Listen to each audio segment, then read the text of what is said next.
remember going into surgery, my surgeon holding my hand and saying, "Jenna, we're not going to find anything. It's going to be okay." And I woke up from surgery and he was standing there, my surgeon, and he said, "We found 4 positive lymph nodes." And 4 turned into 9 at the end of the day, and I went from having stage 0 breast cancer to having stage 3 breast cancer.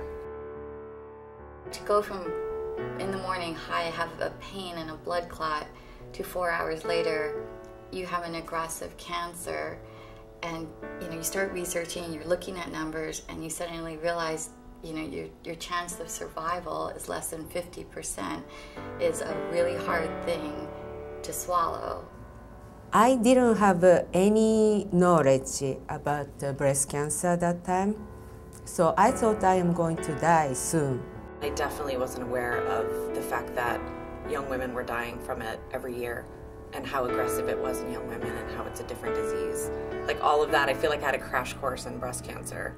When I was diagnosed, my parents and my parents' friends, even some of my friends, all thought that I should pack up my life in Greenville, South Carolina, move home, live with my parents, basically drop out of life for 6 to 9 months while I was going through everything.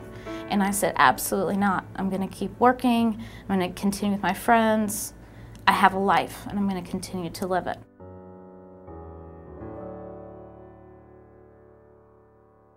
During my surgeries, I saw a sign that said, if you'd like to connect with other women who have had breast cancer, call this number at the hospital.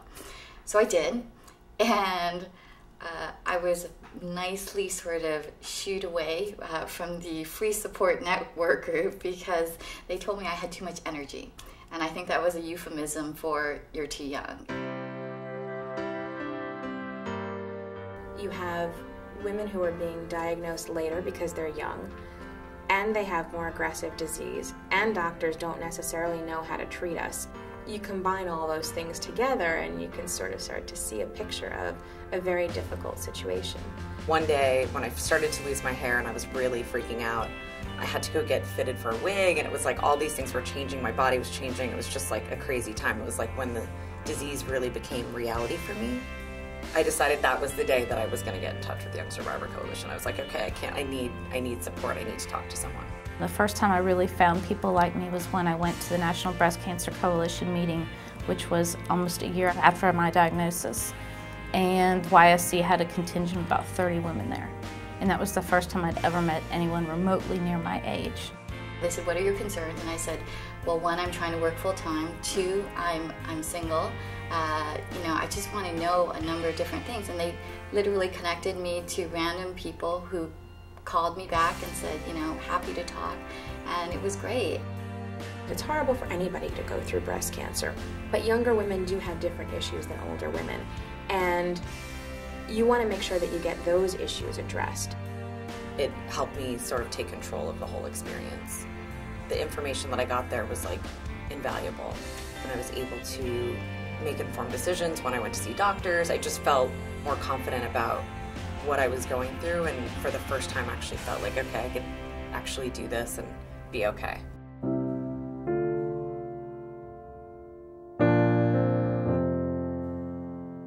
The thing that most people really want, of course everyone wants to live, everyone wants to survive. That's the number one thing. That's the reason for the word survival and young survival. But the other thing is you want some kind of quality of life, and you want understanding, and you want connections, and you want to feel like you have support. And that's, for me, the biggest thing, that I've gotten great, wonderful support from the women who I've met through the Young Survival Coalition.